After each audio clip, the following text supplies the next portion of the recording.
दर्शकों, क्या कभी आपको ऐसा महसूस हुआ है कि यह दुनिया आपकी असली जगह नहीं है? सब कुछ होते हुए भी दिल में एक अजीब सा खालीपन क्यों है? क्यों लगता है जैसे हम किसी और जगह के हैं, पर भूल चुके हैं कि वो जगह कहाँ है? क्या हो अगर मैं कहूँ, हम कभी दुख में नहीं रहते थे, हम कभी मरते नहीं थे, हमें कभी डर नहीं लगता था। हम एक ऐसे लोक में रहते थे जहाँ सिर्फ प्रकाश था, सिर्फ आनंद था और सिर्फ परमात्मा का सानिध्य था। फिर क्या हुआ? कैसे हम उस शाश्वत आनंद से इस दुख भरे संसार में आ गिरे? क्या यह सब भूल थी या किसी जाल का परिणाम? कहते हैं एक समय ऐसा आया जब आत्मा ने काल की ओर देखा और वही दृष्टि पतन का कारण बन गई। 70 युगों की तपस्या, आसक्ति और फिर परमात्मा से दूरी। दर्शकों, आज की यह कथा सिर्फ कहानी नहीं है, यह हमारी भूली हुई स्मृति है। और यदि आपने इसे समझ लिया तो आप जान जाएंगे कि हम यहाँ क्यों हैं और वापस कैसे जा सकते हैं। दर्शकों, एक समय था जब हमें मृत्यु का अर्थ नहीं पता था, क्योंकि वहाँ मृत्यु थी ही नहीं। वह लोक जिसे सतलोक कहा गया, न वहाँ अंधेरा था, न वहाँ रोग, न वहाँ भय। वहाँ शरीर प्रकाश से बना था,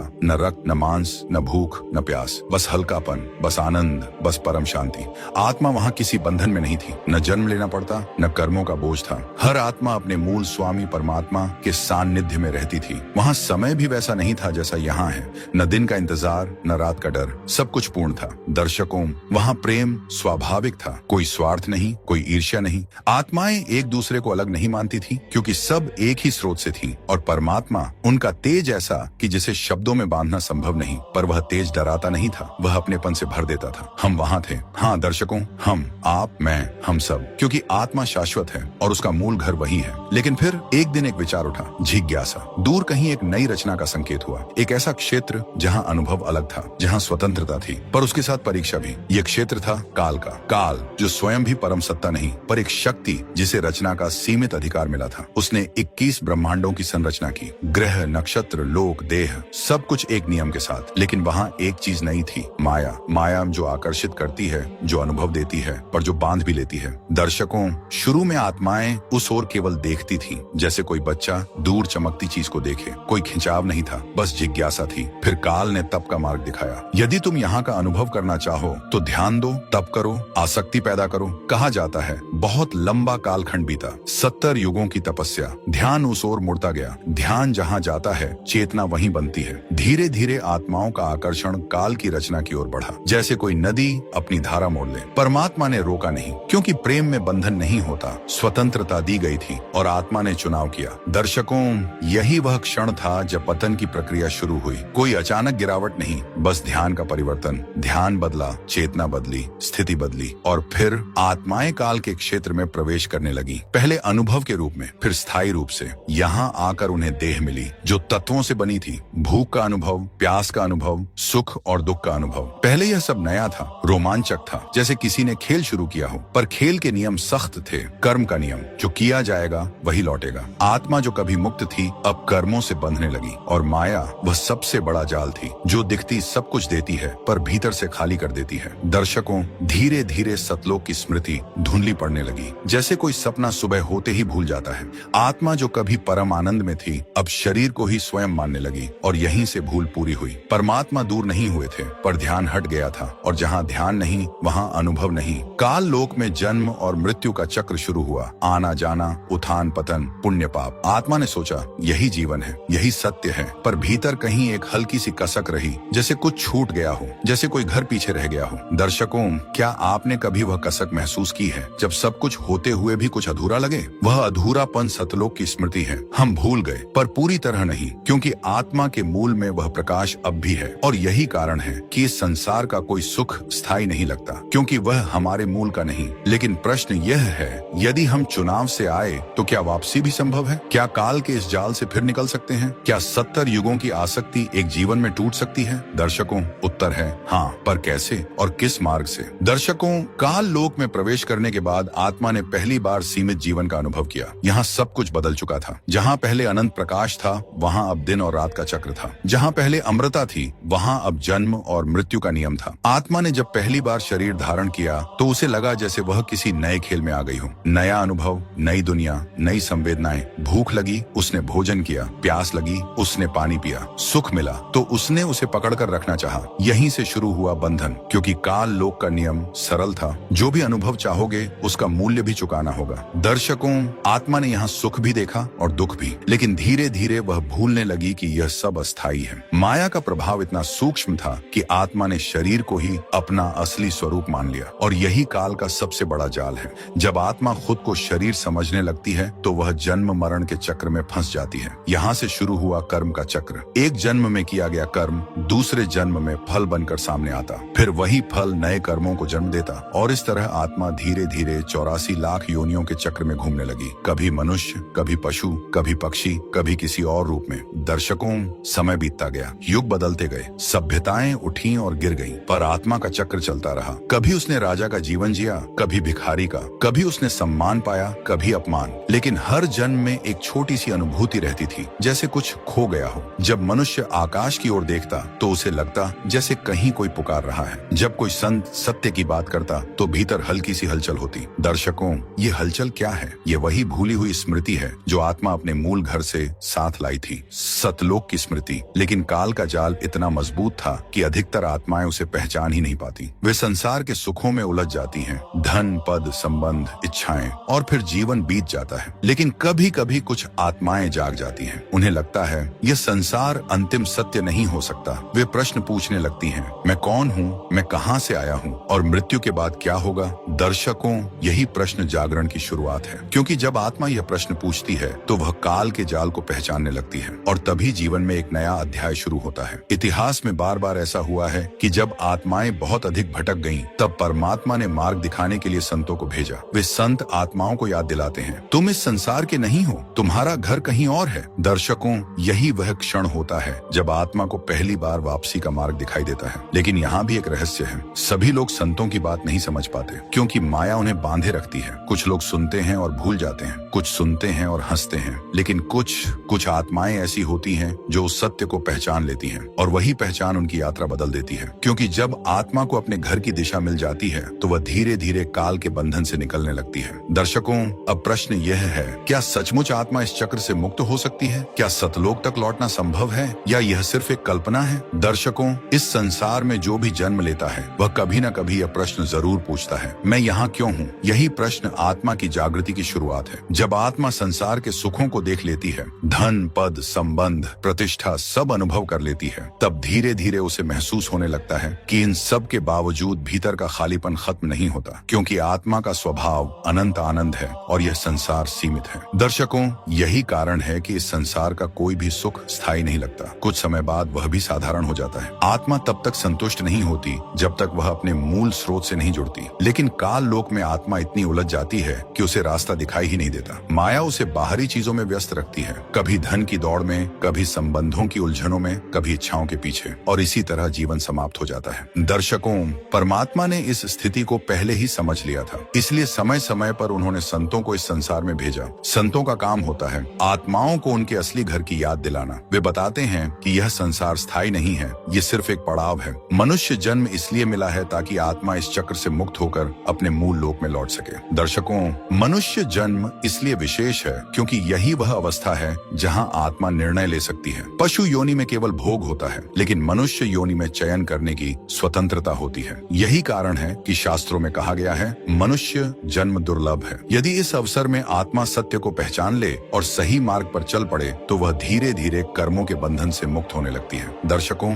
जब आत्मा सत्य ज्ञान को सुनती है तो उसे पहली बार यह समझ आता है कि वह सिर्फ शरीर नहीं है, वह एक चेतन शक्ति है जो इस शरीर में अस्थायी रूप से आई है। ये समझ जीवन का दृष्टिकोण बदल देती है। तब मनुष्य संसार को त्यागता नहीं, लेकिन उसके मोह में भी नहीं फंसता। वह अपने कर्तव्य निभाते हुए अंदर से जागृत रहता है, और यही जागरूकता आत्मा को धीरे धीरे काल के जाल से बाहर निकालने लगती है। दर्शकों, इतिहास में ऐसे कई उदाहरण मिलते हैं जब साधारण लोग सत्य ज्ञान से प्रेरित होकर अपनी दिशा बदल लेते हैं। उनका जीवन शांत हो जाता है, उनकी सोच बदल जाती है, और उन्हें भीतर एक स्थायी संतोष मिलने लगता है, क्योंकि अब उनका लक्ष्य सिर्फ संसार नहीं होता बल्कि आत्मा की उन्नति भी होता है। दर्शकों, यही वह बिंदु है जहां आत्मा को पहली बार अपने असली घर की झलक मिलती है, सतलोक, जहां से यह यात्रा शुरू हुई थी। और यही वह लक्ष्य है जिसकी ओर हर आत्मा अनजाने में भी बढ़ना चाहती है। है। इसलिए जब कोई व्यक्ति सत्य ज्ञान को सुनता है और उसे अपने जीवन में अपनाता है तो उसकी यात्रा बदल जाती है। वह समझ जाता है कि संसार में रहना है पर संसार में खोना नहीं है। दर्शकों,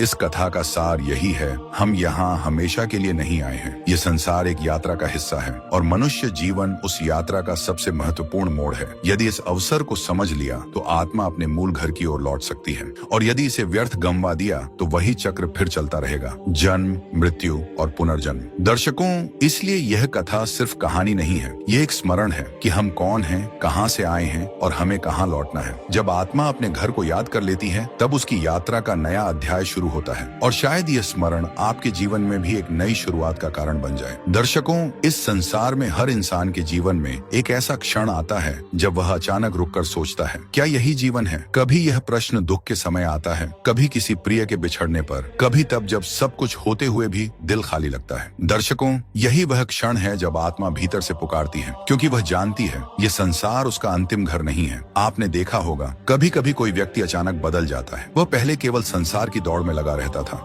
लेकिन एक दिन उसे सत्य की खोज होने लगती है। वह पूछता है, मैं कौन हूँ, मुझे क्या करना चाहिए, क्या जीवन का कोई बड़ा उद्देश्य भी है? यही खोज आत्मा की जागृति का संकेत है। दर्शकों, जब आत्मा इस अवस्था में पहुंचती है तब उसे जीवन में ऐसे संकेत मिलने लगते हैं जो उसे सत्य की ओर ले जाते हैं। कभी वह किसी संत का वचन सुनता है, कभी कोई पुस्तक उसके हाथ में आती है, कभी किसी सत्संग की आवाज उसके कानों तक पहुंचती है। ऐसा लगता है जैसे कोई अदृश्य शक्ति उसे धीरे धीरे सही दिशा में ले जा रही हो। और जब वह पहली बार सत्य ज्ञान को सुनता है तो उसके भीतर कुछ बदल जाता है। जो बातें पहले सामान्य लगती थीं अब गहरी दिखाई देने लगती हैं। वह समझने लगता है कि संसार की हर चीज अस्थायी है। धन रहेगा नहीं, शरीर रहेगा नहीं, नाम और पद भी एक दिन समाप्त हो जाएंगे, लेकिन आत्मा वह हमेशा रहेगी। दर्शकों, यही समझ मनुष्य को संतुलन देती है। वह अपने कर्तव्य निभाता है पर उनमें उलझता नहीं। वह संसार में रहता है पर संसार को ही सब कुछ नहीं मानता और यही अवस्था उसे धीरे धीरे काल के जाल से बाहर निकालती है। दर्शकों, इतिहास में ऐसे कई लोग हुए जिन्होंने साधारण जीवन जीते हुए भी सत्य को अपनाया और अपने जीवन को बदल दिया। उनके पास कोई विशेष शक्ति नहीं थी, बस एक जागरूकता थी। उन्होंने समझ लिया कि जीवन केवल भोग के लिए नहीं बल्कि आत्मा की उन्नति के लिए भी है। दर्शकों, जब यह समझ आती है तो जीवन में एक अद्भुत शांति आने लगती है। मनुष्य पहले की तरह घबराहट और लालच में नहीं जीता। वह जानता है कि हर घटना अस्थायी है और हर अनुभव एक सीख है। धीरे धीरे उसका मन स्थिर होने लगता है और जब मन स्थिर होता है तब आत्मा को अपने मूल स्वरूप की झलक मिलने लगती है। दर्शकों, यही वह क्षण है जब आत्मा पहली बार महसूस करती है, मैं इस संसार की नहीं हूँ, और यही एहसास उसे अपने असली घर की ओर बढ़ने की प्रेरणा देता है। लेकिन यहाँ एक और रहस्य है, हर व्यक्ति इस अवस्था तक नहीं पहुँच पाता क्योंकि काल का जाल बहुत सूक्ष्म है। वह मनुष्य को बार बार माया और इच्छाओं में उलझा देता है। इसलिए सत्य को पहचानने के लिए केवल इच्छा ही नहीं, सही मार्गदर्शन भी आवश्यक होता है। दर्शकों, जब आत्मा को सही मार्गदर्शन मिल जाता है तो उसकी यात्रा तेज हो जाती है।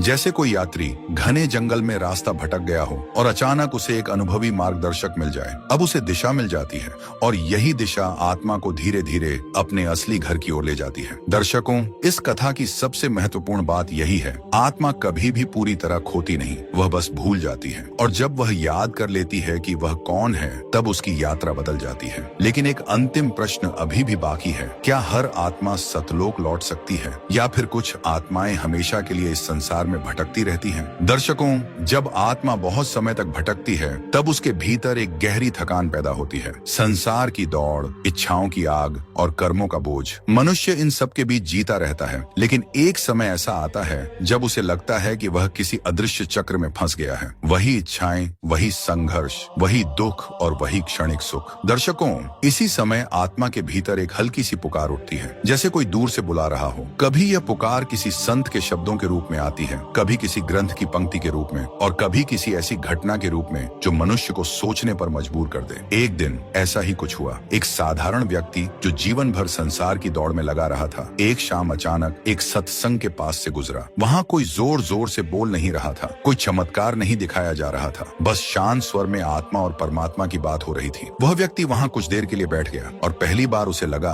कि कोई उसकी अंदर की बेचैनी को समझ रहा है। दर्शकों, जब आत्मा पहली बार सत्य को सुनती है तो उसके भीतर एक अजीब सी शांति फैलने लगती है। ऐसा लगता है जैसे लंबे समय से बंद एक दरवाजा धीरे धीरे खुल रहा हो, लेकिन उसी क्षण माया भी सक्रिय हो जाती है। मन कहता है ये सब बाद में देखेंगे, अभी तो जीवन के काम बाकी हैं, और यही संघर्ष शुरू हो जाता है सत्य और माया के बीच। कुछ लोग उठकर चले जाते हैं, कुछ लोग सुनते तो हैं पर जीवन में बदलते नहीं। लेकिन कुछ आत्माएं ऐसी भी होती हैं जो उस आवाज को अनदेखा नहीं कर पाती। वे फिर से उस सत्य को सुनने लौटती हैं। धीरे धीरे उनके जीवन की दिशा बदलने लगती है। दर्शकों, यही वह बिंदु है जहां आत्मा के सामने दो रास्ते होते हैं। एक रास्ता वही पुराना, माया, इच्छाएं और जन्म मरण का चक्र, और दूसरा रास्ता सत्य का। लेकिन सत्य का मार्ग हमेशा सरल नहीं होता, क्योंकि उसे अपनाने के लिए मनुष्य को अपने अहंकार, अपनी आदतों और अपनी गलत धारणाओं को छोड़ना पड़ता है, और यही सबसे कठिन काम है। दर्शकों, इतिहास में हर युग में कुछ आत्माएं इस चुनौती को स्वीकार करती रही हैं। वे सत्य को पहचान कर अपने जीवन को बदल देती हैं, और जब ऐसा होता है तो उनकी यात्रा सिर्फ इस संसार तक सीमित नहीं रहती। वह यात्रा उन्हें उस दिशा में ले जाती है जहां से वे कभी आए थे। लेकिन यहाँ एक गहरा रहस्य छुपा है। सिर्फ सत्य को सुन लेना ही काफी नहीं, आत्मा को उस मार्ग पर चलना भी पड़ता है, और यही वह स्थान है जहाँ एक सच्चे मार्गदर्शक की आवश्यकता होती है। दर्शकों, जब आत्मा को ऐसा मार्गदर्शक मिल जाता है जो स्वयं सत्य को जानता है, तब उसकी यात्रा सही दिशा पकड़ लेती है। लेकिन प्रश्न अभी भी बाकी है, सच्चे मार्गदर्शक को पहचाना कैसे जाए? क्योंकि संसार में मार्गदर्शक के नाम पर बहुत लोग मिल जाते हैं, पर उनमें से कौन वास्तव में आत्मा को उसके घर तक पहुंचा सकता है? दर्शकों, संसार में रास्ते बहुत हैं, लेकिन हर रास्ता मंजिल तक नहीं पहुंचाता। जब आत्मा सत्य की खोज शुरू करती है तो उसके सामने कई प्रकार के विचार, कई प्रकार के गुरु और कई प्रकार के मार्ग आते हैं। कोई कहता है सुख ही जीवन का लक्ष्य है, कोई कहता है ध्यान करो और सब कुछ छोड़ दो, कोई कहता है भक्ति करो, पर उसका अर्थ स्पष्ट नहीं करता। दर्शकों, यही वह जगह है जहां आत्मा भ्रमित हो सकती है, क्योंकि जब सत्य की खोज शुरू होती है तो माया भी नए रूप में सामने आती है। कभी वह दिखावे के रूप में आती है, कभी चमत्कारों के रूप में, और कभी ऐसे शब्दों के रूप में जो सुनने में तो अच्छे लगते हैं पर जीवन को दिशा नहीं देते। इसीलिए कहा गया है, सिर्फ श्रद्धा पर्याप्त नहीं, सही समझ भी आवश्यक है। दर्शकों, जब कोई व्यक्ति सच में जानना चाहता है कि आत्मा का वास्तविक मार्ग क्या है, तो वह सिर्फ बाहरी बातों से संतुष्ट नहीं होता। वह प्रश्न पूछता है, क्या यह मार्ग मुझे स्थायी शांति देता है? क्या यह मार्ग मुझे स्वयं को समझने में मदद करता है? क्या यह मार्ग मुझे जन्म मरण के चक्र से मुक्त कर सकता है? यदि इन प्रश्नों का उत्तर स्पष्ट नहीं मिलता तो खोज जारी रहती है। इतिहास में कई आत्माएं ऐसी खोज के कारण साधारण जीवन से उठकर महान परिवर्तन का कारण बनी हैं। उन्होंने सत्य को खोजने के लिए अपने भीतर झांका और जीवन की गहराई को समझने की कोशिश की। दर्शकों, यही खोज मनुष्य को साधारण से असाधारण बनाती है, क्योंकि जब कोई व्यक्ति सिर्फ संसार के सुखों से आगे सोचने लगता है तो उसका दृष्टिकोण बदल जाता है। वह समझने लगता है कि जीवन केवल भोग या संघर्ष का नाम नहीं है, बल्कि एक अवसर है अपने वास्तविक स्वरूप को पहचानने का, और इसी पहचान के लिए उसे सही मार्गदर्शन चाहिए। दर्शकों, जब आत्मा सच्चे मार्गदर्शन के करीब पहुंचती है तो उसे एक अजीब सी अनुभूति होती है, जैसे वह किसी नए विचार को नहीं बल्कि अपनी ही भूली हुई सच्चाई को सुन रही हो। ऐसा लगता है जैसे मन में पहले से मौजूद किसी सत्य को कोई शब्द दे रहा हो। यही वह क्षण है जब आत्मा का विश्वास गहराने लगता है। लेकिन यहाँ भी एक चुनौती होती है, क्योंकि सत्य का मार्ग हमेशा सरल नहीं होता। कभी कभी वह मनुष्य से यह अपेक्षा करता है कि वह अपनी पुरानी धारणाओं को छोड़ दे, अपने अहंकार को कम करे और जीवन को नए दृष्टिकोण से देखे। दर्शकों, जो आत्माएं यह साहस दिखाती हैं, उनके जीवन में परिवर्तन शुरू हो जाता है। धीरे धीरे उनका मन स्थिर होने लगता है। वह पहले की तरह हर छोटी छोटी बात में उलझते नहीं। उन्हें जीवन का एक बड़ा उद्देश्य दिखाई देने लगता है, और यही उद्देश्य उनकी यात्रा को आगे बढ़ाता है। लेकिन अभी भी एक अंतिम प्रश्न शेष है, क्या हर आत्मा इस सत्य को पहचान पाती है, या फिर बहुत सी आत्माएं माया में उलझकर फिर उसी चक्र में लौट जाती हैं? दर्शकों, इस प्रश्न का उत्तर हम अगले भाग में जानेंगे, क्योंकि वहां हम समझेंगे क्यों कुछ आत्माएं जाग जाती हैं और कुछ सोई रह जाती हैं, और कैसे एक सही निर्णय पूरी आत्मिक यात्रा को बदल सकता है। दर्शकों, इस संसार में दो तरह के लोग दिखाई देते हैं, कुछ ऐसे जो केवल संसार की दौड़ में लगे रहते हैं, और कुछ ऐसे जो अचानक जीवन के गहरे प्रश्न पूछने लगते हैं। दोनों एक ही दुनिया में रहते हैं, एक ही परिस्थितियों से गुजरते हैं, फिर भी उनकी सोच अलग क्यों होती है? दर्शकों, इसका कारण केवल बाहरी परिस्थितियां नहीं, बल्कि आत्मा की अंदर की तैयारी होती है। जब आत्मा लंबे समय तक संसार के अनुभवों से गुजरती है तो धीरे धीरे उसके भीतर एक समझ पैदा होने लगती है। उसे महसूस होता है कि सुख सुख और दुख दोनों अस्थायी हैं। धन, पद और प्रतिष्ठा भी स्थायी नहीं है। यही अनुभव आत्मा को भीतर से जागने के लिए प्रेरित करता है। लेकिन काल का जाल इतना सूक्ष्म है कि वह मनुष्य को फिर से उलझा देता है, कभी लालच से, कभी डर से और कभी अहंकार से। दर्शकों, अहंकार सबसे बड़ा पर्दा है। जब मनुष्य सोचता है कि उसे सब कुछ पता है तो वह सीखना बंद कर देता है, और जब सीखना बंद हो जाता है तो सत्य सामने होने पर भी दिखाई नहीं देता। इसके विपरीत जो व्यक्ति विनम्र होता है, जो जीवन को समझना चाहता है, वह धीरे धीरे सत्य के करीब पहुंचने लगता है। दर्शकों, यही कारण है कि कभी कभी एक साधारण व्यक्ति भी गहरी आध्यात्मिक समझ प्राप्त कर लेता है, जबकि बहुत ज्ञान रखने वाला व्यक्ति भी सत्य को नहीं पहचान पाता, क्योंकि सत्य को समझने के लिए केवल बुद्धि नहीं, खुला मन भी चाहिए। जब मन खुला होता है तो मनुष्य नई बातों को सुनने और समझने के लिए तैयार होता है, और यही तैयारी आत्मा को जागृति की ओर ले जाती है। दर्शकों, जब आत्मा जागने लगती है तो वह अपने जीवन में छोटे छोटे परिवर्तन महसूस करती है। उसे वही चीजें पहले जैसी आकर्षक नहीं लगती जो पहले उसे बहुत महत्वपूर्ण लगती थी। वह जीवन को अधिक शांत दृष्टि से देखने लगती है। धीरे धीरे उसके भीतर एक स्थिरता आने लगती है, और इसी स्थिरता में उसे सत्य की झलक मिलती है। लेकिन यह यात्रा अभी समाप्त नहीं हुई, क्योंकि जागृति का पहला चरण सिर्फ शुरुआत है। इसके बाद आत्मा को उस मार्ग पर चलना होता है जो उसे अपने असली घर की ओर ले जाता है। दर्शकों, यहीं से शुरू होती है आत्मिक यात्रा का अगला चरण, जहां केवल प्रश्न नहीं बल्कि उत्तर भी मिलने लगते हैं। लेकिन एक महत्वपूर्ण रहस्य अभी भी बाकी है। क्या यह मार्ग सभी के लिए खुला है, या केवल कुछ आत्माएं ही इसे पहचान पाती हैं? दर्शकों, इस प्रश्न का उत्तर हम अगले भाग में जानेंगे, क्योंकि वहां हम समझेंगे आत्मा के जागने के बाद उसकी यात्रा वास्तव में कैसे बदलती है। दर्शकों, इस संसार में हर इंसान किसी न किसी चीज की तलाश में है। कोई धन चाहता है, कोई सम्मान, कोई प्रेम, लेकिन इन सब के पीछे एक ही इच्छा छिपी होती है, स्थायी सुख। मनुष्य सोचता है कि शायद धन से यह मिल जाएगा, या शायद सफलता से, लेकिन जब वह सब कुछ प्राप्त कर लेता है तब भी दिल में एक हल्का सा खालीपन रह जाता है। दर्शकों, यह खालीपन कोई कमी नहीं है, ये एक संकेत है। यह आत्मा की वह स्मृति है जो उसे याद दिलाती है कि उसका असली घर इस संसार में नहीं है। जब आत्मा इस बात को समझने लगती है तो उसका दृष्टिकोण बदल जाता है। वह संसार को त्यागता नहीं, लेकिन उसे ही अंतिम सत्य भी नहीं मानता। वह अपने कर्तव्यों को निभाता है, पर भीतर से शांत रहता है। धीरे धीरे उसका मन स्थिर होने लगता है, और जब मन स्थिर होता है तब आत्मा को अपने असली स्वरूप की झलक मिलने लगती है। दर्शकों, यही वह क्षण है जब मनुष्य समझता है कि संसार एक यात्रा है, मंजिल नहीं। यात्रा इसलिए है ताकि आत्मा अनुभव कर सके, सीख सके और फिर अपने मूल स्रोत की ओर लौट सके। जब मनुष्य सत्य को पहचान लेता है तो वह अपने जीवन को नए दृष्टिकोण से जीने लगता है। वह समझ जाता है कि सुख बाहरी वस्तुओं से नहीं बल्कि भीतर की जागरूकता से आता है, और यही जागरूकता उसे धीरे धीरे उस दिशा में ले जाती है जहां से उसकी यात्रा शुरू हुई थी। दर्शकों, सतलोक का अर्थ केवल एक स्थान नहीं है, यह उस अवस्था का प्रतीक है जहां आत्मा पूर्ण शांति और आनंद में होती है। और जब मनुष्य अपने भीतर उस शांति को अनुभव करने लगता है तो वह समझ जाता है कि सच्चा सुख बाहर नहीं, भीतर है। यही इस पूरी कथा का सार है। हम इस संसार में खोने के लिए नहीं आए बल्कि समझने के लिए आए हैं। जब हम समझ जाते हैं कि हम वास्तव में कौन हैं, तब जीवन की दिशा बदल जाती है। दर्शकों, शायद यही कारण है कि कभी कभी हम अचानक रुककर सोचते हैं, मैं कौन हूँ, मैं यहाँ क्यों हूँ और मुझे कहाँ जाना है। ये प्रश्न साधारण नहीं है, ये आत्मा की वह पुकार है जो उसे उसके मूल घर की याद दिलाती है। और जब कोई व्यक्ति इन प्रश्नों को गंभीरता से समझने लगता है तो उसकी यात्रा सच में बदल जाती है। दर्शकों, इस कथा का उद्देश्य केवल कहानी सुनाना नहीं था। इसका उद्देश्य यह याद दिलाना था कि हर मनुष्य के भीतर एक ऐसी चेतना है जो इस संसार से कहीं बड़ी है, और जब हम उस चेतना को पहचान लेते हैं तो जीवन का हर अनुभव एक नई समझ में बदल जाता है। जब आत्मा अपने घर को याद कर लेती है तो संसार की यात्रा भी अर्थपूर्ण हो जाती है। दर्शकों, अगर इस कथा ने आपके दिल को छुआ हो तो वीडियो को लाइक जरूर करें। ऐसे ही सत्य ज्ञान के लिए चैनल को सब्सक्राइब कर लें। कमेंट में लिखें सत साहेब, ताकि पता चले कौन सच्चाई के साथ है। और इस वीडियो को अपने परिवार और भाई बंधुओं तक शेयर करें। क्या पता आपकी एक शेयर किसी आत्मा को सही मार्ग दिखा दे। सत साहेब।